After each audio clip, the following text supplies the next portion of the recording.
재자랑하는 자리가 맞는 거죠. 그럼 옛날에 건축주 분들이 싫어하는 거니까요. 아니요, 나중에 공간 요리사. 공간 요리사 이야기가 다였어요. 김동희 소장이 바라보는 김광철 소장이다. 멋있는 사람. 뭐 아무도 불러주지 않아서 안 나가는 거. 야. 기록에 남는 거 있잖아요. 그거가 사실 조금 두려워요.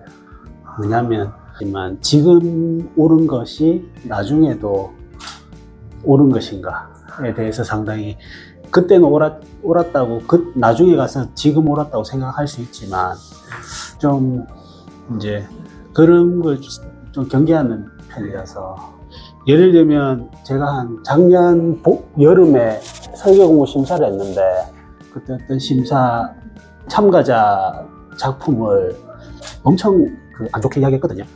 진짜 정말 그 사람 무한할 정도로 안 좋게 이야기했어요. 계획 안에 대해서. 근데 마침 어제 갑자기 그게 생각이 나서 그 프로젝트 다시 열어봤어요.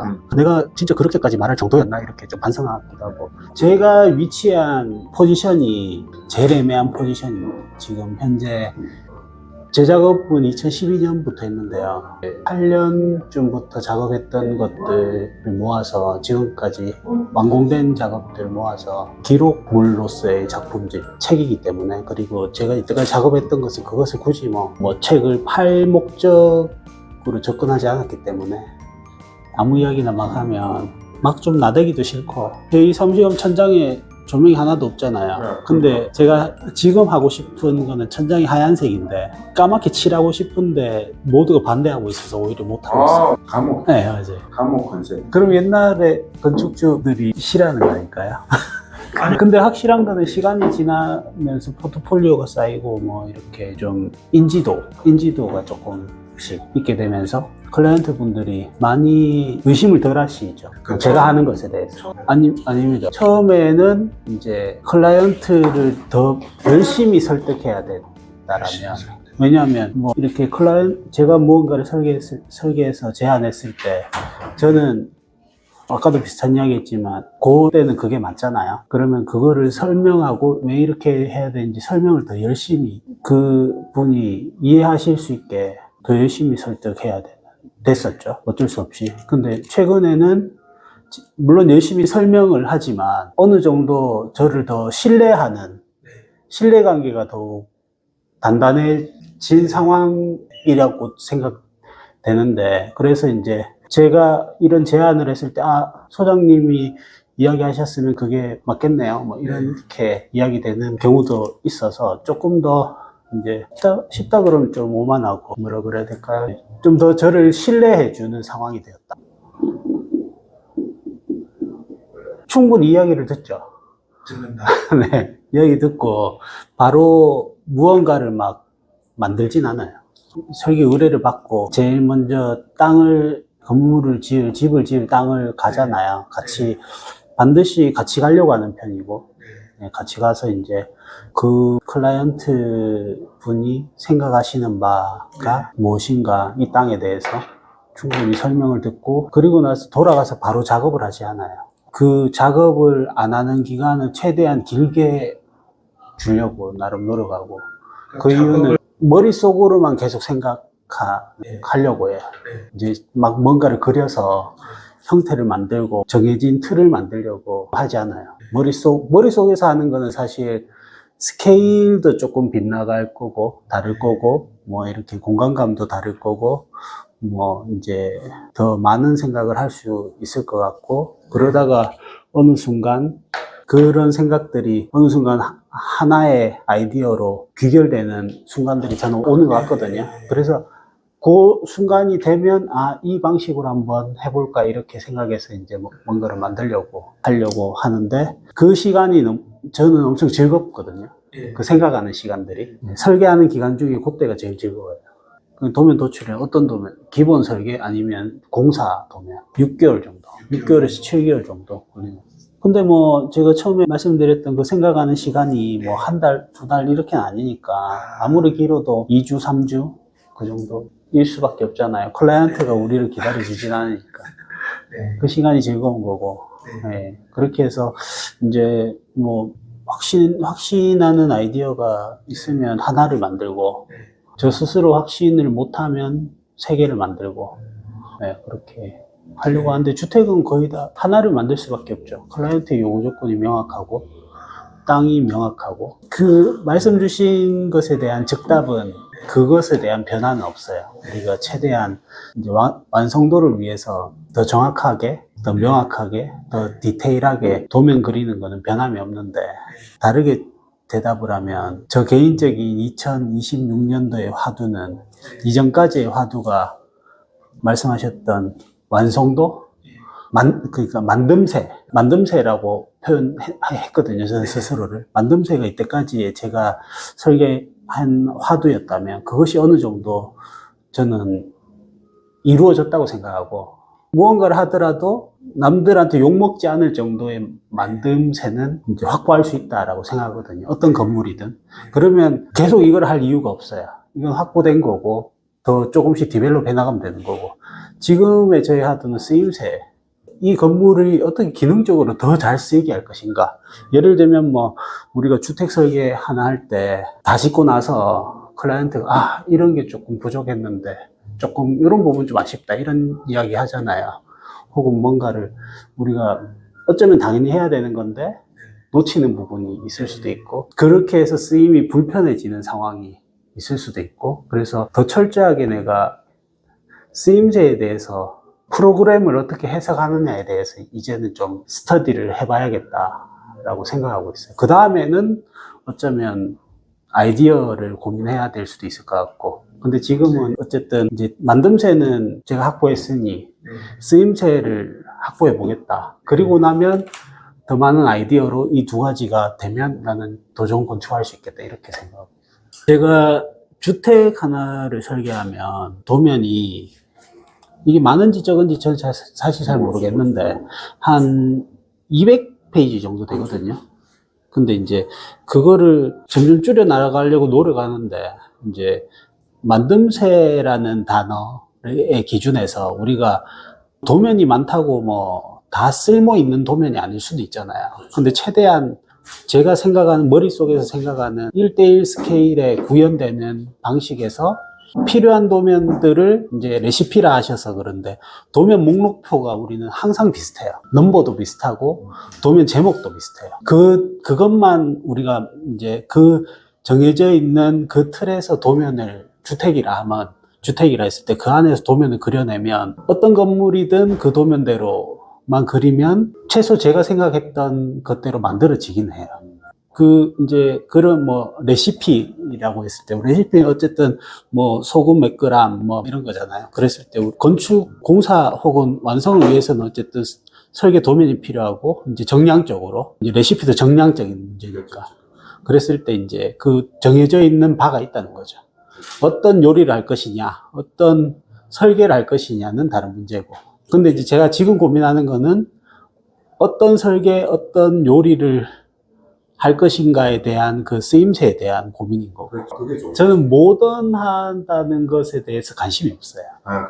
완전 질문과 다른 대답을 하자면, 이제 기본적으로 클라이언트가 요구하는 것들을 거의 100% 수용하려고 노력하고, 그 이외의 것들은 제가 클라이언트한테 주는 선물이에요.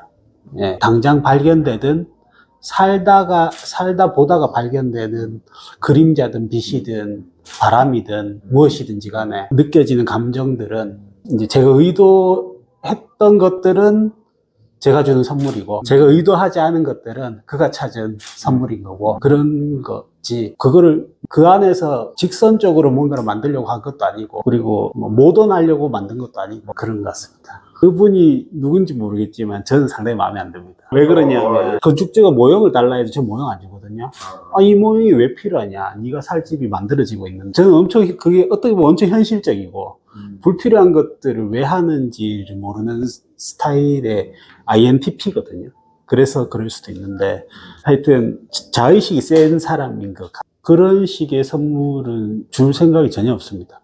일단 아까 이야기했듯이 그런 살면서 느껴지는, 이제 제가 설계한 건물에서 느껴지는 무언가이길 바라는 거지, 그 건물에 축소된 모형을 어디 전시해 놓고 우리 집이 너네 집 이거니까 작게 만들어. 잡지사 있는 분이 제가 설계한 건물은 가보지 않으면 모른다라고 했거든요. 왜냐하면 바깥에서는 저는 외부 형태 이런 게 크게 관심이 없어요. 그게 이제 체험되면서 느껴지는 혹은 보여지는 풍경 뭐 이런 것들에 관심이 있는 거지, 쓰여지는 것에 관심이 있는 거지, 뭐 바깥에서 봤을 때 어떻게 이쁘게 보이고 이런 것들에는 전혀 관심이 없어서 인스타그램 올리더라도 혹은 잡지에 나오더라도 메인 컷은 외부 컷이잖아요. 그게 관심이 없기 때문에 제가 이렇게 누군가에게 잘 선택되지 않는 부분은 있을 수 있는데, 근데 써보면 다 좋다 이런 이야기를. 몬자야끼가 맛있는지 맛없는지 모르겠는데 몬자야끼 비주얼이 엄청 최악이잖아요. 근데 그게 맛있다는 가정하에 몬자야끼 같은 거일 수도 있다는, 몬자야끼보다 비벼놓은 비빔밥 같은 거죠. 비유하자면 제 자랑하는 자리가 맞는 거죠. 맞습니다. 지금 너무 안 하시는. 풍경이 뭐냐고요? 저한테 단색화거든요. 예를 들어 박소보 선생님, 뭐 이우환 선생님, 뭐 이런 작업 단색화에 관심이 있는데, 저는 그 그림 자체는 풍경이라고 생각해요. 근데 그 그림의 본질은 정성스러움이거든요. 엄청난 자기 반복, 뭐라 그러죠? 엄청난 노력의 결과물이잖아요. 풍경은 겉은 좀 다릅니다. 제가 생각하는 풍경이랑 실제로 1차적으로 우리가 알고 있는 풍경이랑은 좀 다르거든요. 예를 들어 뭐 이 벽 자체도 저한테는 풍경인 거고, 만들어지는 여기서 레이어가 겹쳐지는 것들도 저한테는 다 풍경으로 생각하는 거고. 근데 그거 이제 제가 생각하는 뭐 좀 그렇지만 건축의 철학에서는 저는 모든 것들을 정성스럽게 만들어낸, 저의 사고에서 만들어낸 결과물이 풍경으로 보여지는 거고. 근데 이거는 어렵게 생각하는 답인 거고, 쉽게 생각하는, 답답하지 않았으면 좋겠어요. 그러니까 이제 시선이, 우리가 계속 무언가를, 공간을 체험하는 거잖아요. 체험하면서 장소가 되는 거고, 그 장소에서 이제 우리가 이 벽을 보는 것도 엄청 저한테는 고통이거든요. 똑같은 이렇게 이뻐 보이려고 꾸며놓은 벽을 보는 것도 저한테는 고통이고, 오히려 여기에 열려있는 바깥의 풍경 혹은 바깥에서 들어오는 빛, 이런 것들이 저한테는 더 중요하고 어쩌면 좋다라고 생각하고, 걸어 다니면서 볼 수 있는 풍경, 그리고 이렇게 딱 앉아있을 때 보여지는 회화적 풍경, 이런 것들이 저한테는 더 중요하고, 결과적으로 뭐 정성스러운 이야기도 했지만 그렇게 만들어낸 결과물들이 결국에는 다 그런 풍경들로 나타나게 되는 것 같고, 그런 좀 두서없는 이야기일 것 같아요. 이제 예를 들어서 먼저 설명을 해보면, 최근에 제가 제주도 작은 펜션에 소묘를 썼거든요. 소묘를 썼는데, 그 이전의 소묘들은 전부 다 뭐 설명식이었죠. 예를 들어 땅이 어디서 어떻게, 땅의 위치가 어떻고 프로그램이 어떻고 뭐 그런 이야기를 쓰잖아요. 근데 요번에 소묘는 저의 유년 시절에 대해서 썼어요. 옛날에 이런 집에 살았다. 근데 우리 큰아버지 댁도 그랬고 우리 외할머니 댁도 그랬다. 그래서 내가 이 건물을 이렇게 설계한 이유는 거기에 다 있다 라고 설명을 했어요. 그래서 그 말은 뭐냐면, 저의 경험, 제가 이때까지 살아오면서 했던 경험들이 나의 설계의 근간이다 라고 말하고 싶었거든요. 근데 그거는 이제 금방 제가 말씀드린 경험의 연장선이에요. 뭐냐면 이제 뭐 엄청 잘 살지도 않았고 그냥 뭐 양옥집에 살았고, 그렇게 해서 뭐 이제 뭐 계속 똑같은 일 하기 싫어가지고 할 때마다 다른 땅, 할 때마다 다른 건축을 하고 싶었고, 그렇게 해서 설계를 시작했는데, 예전에 제가 설계했는 거 봐도 엄청 괴롭거든요. 이상해요. 이상하고 좀 후지기도 하고. 그런데 그것들이 다 저의 경험이에요. 왜냐하면 그걸 하면서 이상하게 만드는 것들, 그래서 다음에 이렇게 해야겠다라는 것들, 그렇게 계속 그 경험이 엄청 많은 거죠. 그렇게 해서 지금인 거고. 그런데 여기서 저는 엄청 저 스스로의 가능성은 뭐냐면, 시간이 지날수록 더 잘하겠다. 네, 왜냐하면 저는 할 때마다 새로운 걸 하는 스타일은 아니거든요. 한 번 한 거를 계속 수정 작업을 하는 스타일이에요. 예를 들면 뭐라 그러죠? 그 엠믹스의 서륜의 댓글에 신이 서른을 낳기 위해서 나를 습작으로 쓰셨구나. 네, 그런 댓글이 있대요. 저희 모든 프로젝트는 이 다음 프로젝트를 위한 습작이 예. 근데 그 습작을 뭐 허투루 하진 않죠. 최선을 다하고 그 다음을 위한, 다음 단계를 위한 발판이 그렇게 해서 점점 성장이 나가서 다음 만나는 분한테는 더 잘한다. 그 다음 만나는 분한테는 더 잘한다. 이런 이야기 아닐까요? 예. 근데 예를 들어 뭐 한 번 해서 재미를 봤다. 근데 그게 이제 좀 소비적이다. 그러면 다시 안 해요. 예.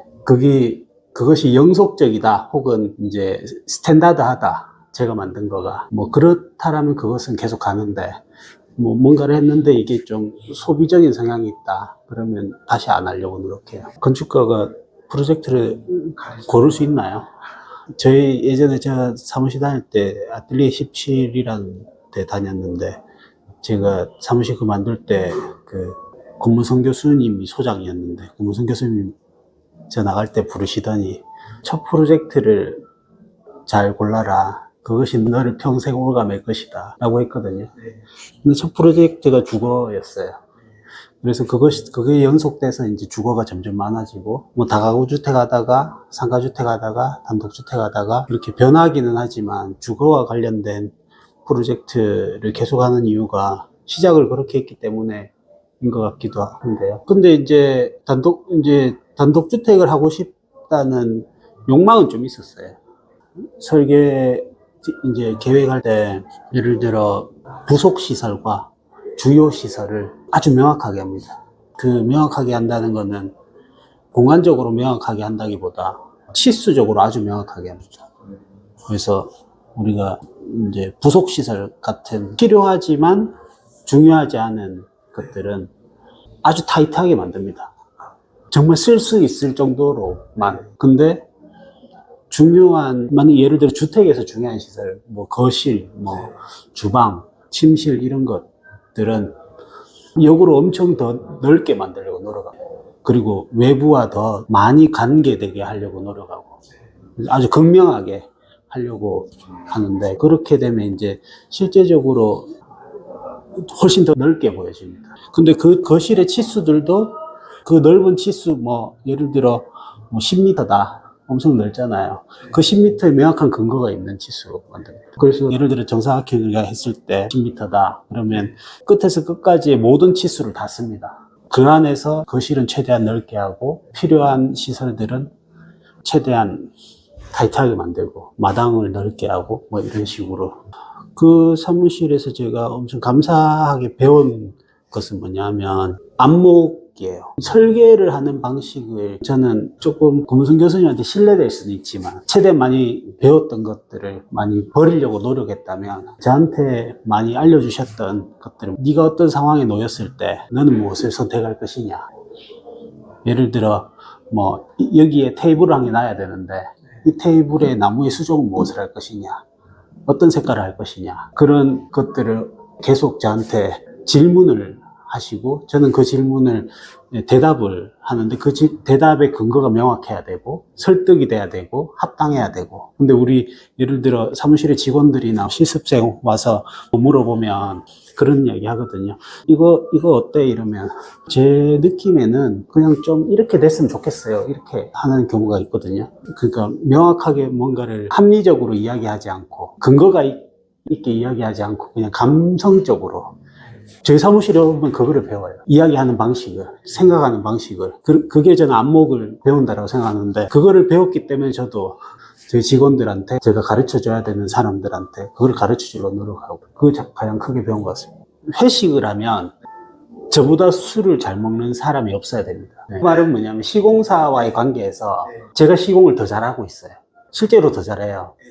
시공사 현장 소장이 누가 오더라도 제가 그 사람보다 아는 게 더 많아요.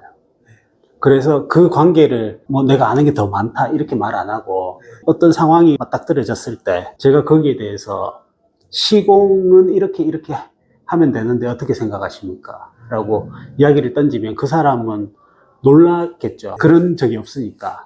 그러면 그 사람은 저한테 그 어떤 이상한 소리 못 해요. 실제로도 그렇고. 보통의 현장 운영하시는 분들은 이제 일정표에 따라 쭉 하잖아요. 저는 이제 설계하는 사람이니까 그 다음 단계에 일어날 수 있는 우려되는 바를 미리미리 다 이야기해 줄 수 있잖아요. 그렇게 되면 이제 시공이 더 잘 되겠죠. 그 관계를 명확하게 합니다, 일단 저는. 제가 시공을 한 2번 해봤거든요. 누구보다 잘 하더라고요.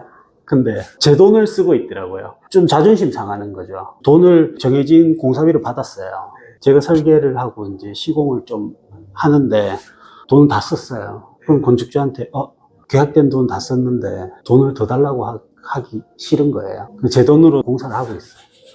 그래서 이거는 하면 안 되겠고, 시공한다는 거는 제너럴 컨스트럭트잖아요. 그 각각의 분야 전문 공사업을 가진 단종공사라 그러나, 이 사람들이 있잖아요. 뭐 예를 들어 성틀 목수, 그리고 내장 목수, 가구, 타일, 방수. 시공을 잘한다는 거는 이 잘하는 사람들을 모으는 거죠. 그리고 이 잘하는 사람들을 잘 운영을 하는 거고, 그게 제일 중요한 거고.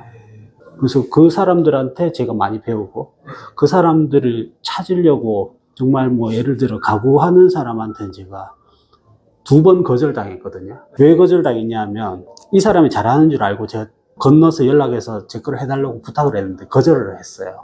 거절한 이유가, 네 거를 하면 나의 기존 클라이언트들 거를 최선을 다할 수 없다는 거예요. 그 이야기를 듣는 순간 저 사람이랑 무조건 해야 된다. 그러면 저 사람 내 걸 최선을 다할 것이다. 그래서 이제 술도 사주고 진짜 별짓 다 해가지고 소위 말하는 삼고초려로 같이 작업을 시작했는데 한 몇 년 됐는데 계속 같이 작업하고 있어요. 거의 다 그런 식으로 작업을 하는데, 작년에 특강할 때도 똑같은 맥락인데요. 그 사람들이 영원히 같이 할 수는 없잖아요. 그래서 이제 그 다음 스텝이 영원히 같이 할 수 없을 때 다른 국면이 됐을 때 어떻게 할 것인가가 도면으로 만들어야 된다. 그거는 이제 그 다음 스텝이지만 아직까지 이 사람들이랑 작업은 계속해요. 안 할 때도 있고 할 때도 있고. 그러면 품질은 뭐 어떻게 해서든 지금으로서는 해결된다.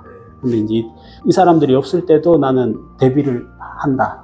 저는 사실 예전에는 설계 도구로 모델링을 안 했어요. 요즘에는 하는데, 이제 설계 도구로 모델링 안 한 이유가 제가 생각하지 않은 부분까지 만들어지는 것에 대한 불편함 때문에 안 했거든요. 근데 그래서 모형으로만 클라이언트 미팅을 했었어요. 점점 시간이 지나면서 클라이언트에게 더욱 설명적으로 돼야 된다. 그래야 제가 생각했는 거를 더 설득할 수 있다라는 취지에서 클라이언트와 미팅할 때, 이제 회의할 때는 그런 도구를 씁니다. 근데 시공사와 협의할 때는 일체 그 도구를 쓰지 않아요. 철저하게 도면으로만 합니다. 그 도면을 시공사가 이해하지 못한다면 그거는 공사를 하면 안 되죠. 올해 뭔가 좀 더 해보려고 하시는. 올해요? 글쎄요. 제가 할 수 있는 건가요? 활동을 많이 안 하니까 모르니까 뭐 멋있다 말을 못하니까 멋있는 건데 작품은 멋있잖아요. 그게 공간 요리사지. 요리사가 주방에 있어도 밖에서 못해요. 진정한 셰프는 안 보이잖아요.